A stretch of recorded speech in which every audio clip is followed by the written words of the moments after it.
If you're a financially successful procrastinator, then listen up. You've probably got cash in the bank that you know you should have invested by now, but despite gold, the Nasdaq, other markets this year all making record highs, you're still waiting for the right time to get started. And I get it, investing, like anything, for the first time can feel daunting, but deep down, you know you should have done something about it a long time ago. I'm James.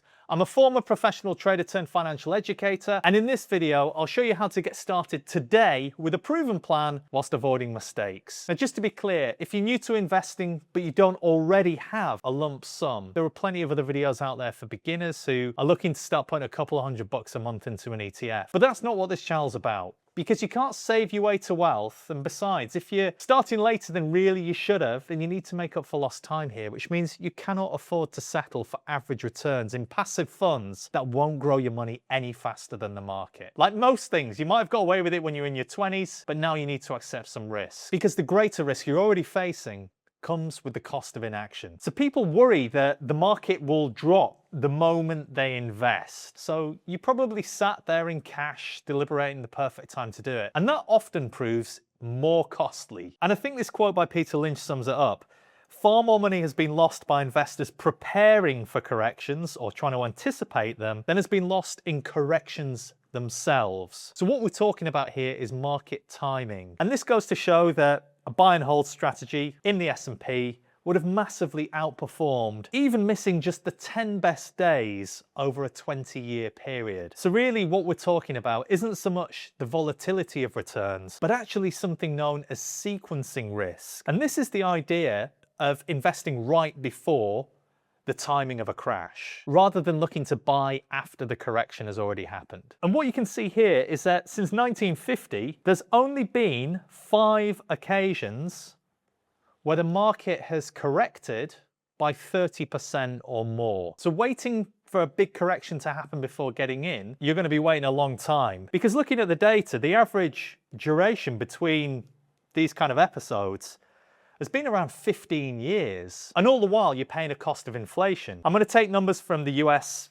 inflation calculator here, and I've broken them down across 5, 10, and 15-year intervals, which is roughly the period of time that we were looking at between those 30% declines just now. So over the last 5 years, inflation cumulatively would have cost you 20%. Over 10 years, it's more than 1/3 of the purchasing power that would have been lost. And over 15 years, which is you probably waiting between those market declines, that's what we're talking about, 45% loss to inflation. So in annualized terms, the tax, so to speak, or the cost of inaction is 3.1%. At the same time, there's also an opportunity cost. If you take the average for these periods, stocks have compounded at more than 14%. If we go back to that earlier example, just for those of you that are curious, $10,000 invested back then in 1950 today would have turned into $3 million in real terms. But unless you're out biohacking Brian Johnson, the chances are you're not going to have 70 years of investing ahead of you. The problem is that most investing advice out there assumes that you started early, often in your 20s, contributing a small amount in ETFs each month and forgetting about it for 40 years. But late starters don't have that kind of runway. So there's this compounding gap that appears, and that means that you need to try and grow your money faster in that limited time in order to catch up. And this is especially hard when you're just starting out. So the idea of maybe paying someone else to do it or bunging it in a low-cost index fund might seem like the obvious solution. But going down either of the obvious routes creates a problem. So in the first scenario, you could go via an advisor. So that's paying a professional to try and beat the market for you, in which case you're gambling on getting higher returns. Or alternatively, the passive ETF route sees you accept average in the pursuit of getting lower fees and trying to improve your net return that way. So let's take a look at both scenarios here, beginning with the advisor fees. What's likely to happen is that you'll face an initial fee of 4%. So if you had 100 grand to invest, you would actually only end up investing 96,000 to begin with, because that product fee comes out right at the beginning. After which you're going to face annual charges in the form of a 0.5% typically advice fee for that advisor to pick up the phone to you once a year and yada yada you. And also a fee for the underlying investments, the funds that they've put you in, which on average runs at 1.75%. So in total, each year, in addition to this initial fee, you're going to be paying out 2.25% on that £96,000 investment. Now, the problem is that the majority of investment managers don't deliver outperformance. In other words, they don't beat the market. So for those fees, you're not getting the better returns that you came for in the majority of cases. Over a 5-year period, less than 1/3 of advisors beat the market. That's for global equities. For US stocks, that number's actually lower. It's 1 in 4 managers that managed to beat the market after fees. So that's an incredibly low number. But it continues to fall as we go out over a longer horizon. Towards 10 years, it drops in half for global managers. And over 20 years, well, it remains at 15% who succeed.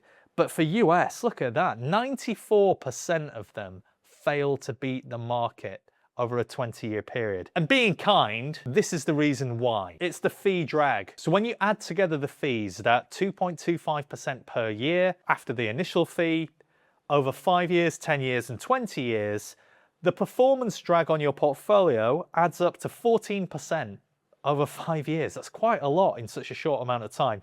Almost 1/4 of your pot over 10 years, and over a 20-year period, which, let's be honest, most of us are going to be investing for, you end up losing 40% of your final retirement pot or savings, whatever it is, to buy the Bentley or whatever it may be, because of the bloody advisor fees. So just to put this in perspective, your odds of actually getting higher returns via an advisor are like playing this perverse game of Russian roulette with 3 bullets in the chamber and spinning the barrel and pulling the trigger not once, not twice, not 3 times, but 4 times, and somehow surviving. You're paying all of those fees relying on that vanishingly slim outcome. So it doesn't seem like we're going to get better returns. So moving to the alternative, which is looking to reduce our fees by investing in a supposedly low-cost ETF, here you can see what's going on. There's no advisor involved here.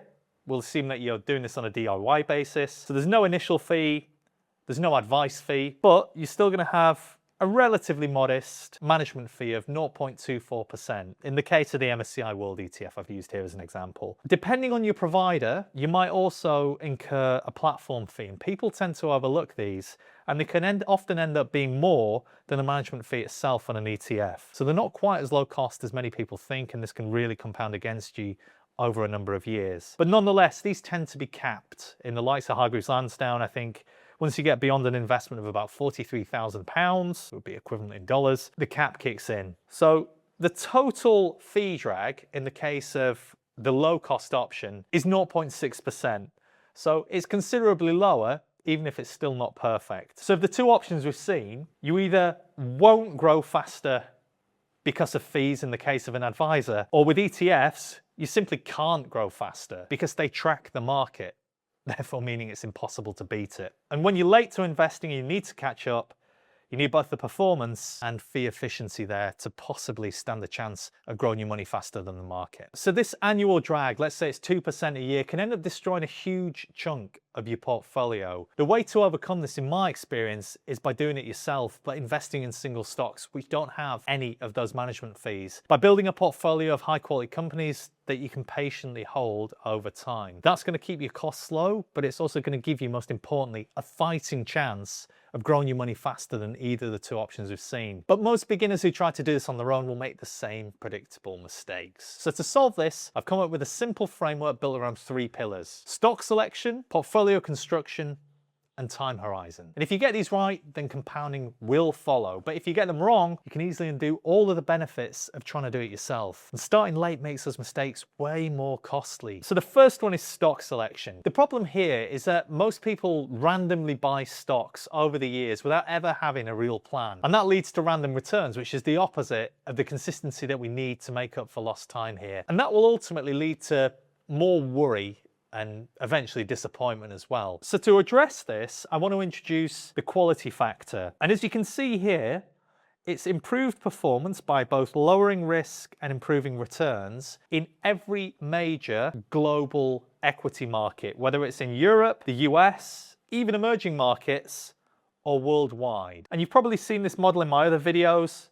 It shows you the 7 factors that I look for to identify single stocks, and it evaluates the entire global universe to basically identify the strongest companies, which you can see with this radar chart here. The broader the footprint, the better the stocks. It's really easy to visualize. And it's as simple as prompting the AI bot that I've built to give me the top 20 companies. We'll look at an example here in a moment and begin to put together a pretty decent portfolio, or at least a watch list for further research of these companies. We'll take ASML, for example, which is one of the best companies in Europe and arguably worldwide. It's a specialist in lithography, which is absolutely essential as a niche in the semiconductor supply chain. So in other words, chip production that goes into everything nowadays. You can see the growth profile here, just how consistent it is. And you might be thinking, well, okay, growth stock sounds great, but isn't it going to be really expensive?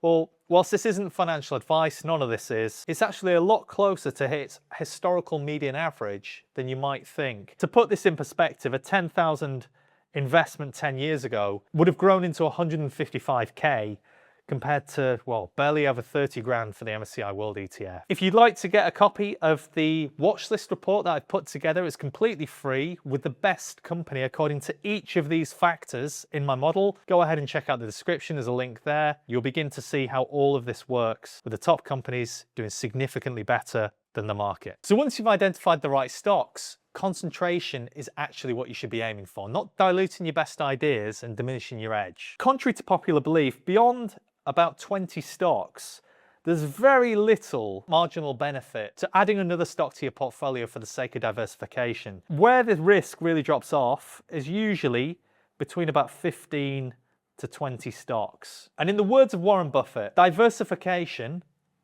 is a protection against ignorance. So it makes very little sense for those who know what they're doing. Another good quote is from Peter Lynch, who says, "Know what you own and know why you own it." So you're probably beginning to see a theme here. When it comes to diversification, Stan Druckenmiller, another legendary investor, agrees with what the other two have said. And he says that the majority of your returns are going to come from 2 or 3 positions each year. So rather than spreading yourself too thinly, you should focus on your best ideas and understand them very well. Because those with more concentrated portfolios, it's technically high active share, which is how much your holdings differ from the benchmark. So those that are true stock pickers, not closet benchmarkers, outperformed by 2% per year. So that's the reward for doing this. Remember, when you start late, every mistake is going to cost you more, and conviction is a far better form of risk management, in my opinion, than diversification, because all that'll do is see our stress and commissions rise and our performance suffer, which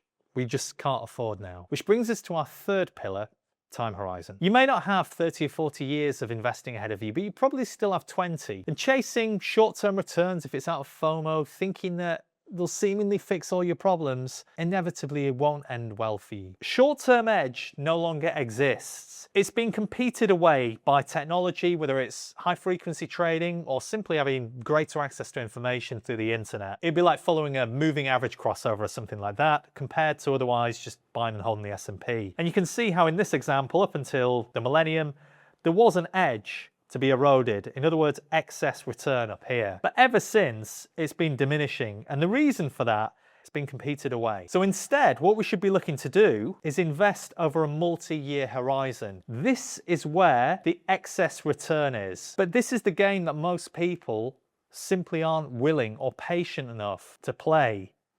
And if I'm honest, as a professional, this is probably 90% of the game. It's having the right plan and then keeping your psyche in check and sticking to it. And when you're able to do that and stack these 3 sources of edge over the market return, which we'll assume to be about 10.5% before inflation in the long run, you can easily add an edge. We'll just consider a conservative example of 2% here. So if we plug these numbers into our return calculator, this is available on the website. Let's assume that, okay, you don't have 37 years to retire, but maybe 20 years. You're going to have at least 1 year's salary saved according to industry averages, paying in £500 a month, which again is a typical amount. It's half your age in percentage terms. That's going to see you grow that 40k into nearly £500,000 after inflation. That's twice as good as the advisor scenario because of the reasons that we looked at earlier. And it's considerably better as well than the index ETF option. But what if, I don't know, maybe you've got slightly less time, you've only got 15 years? Well, the chances are if you are later in life, you should have a bigger investment pot. So let's say you've got nearly 100 grand, contributing £500 a month over 15 years,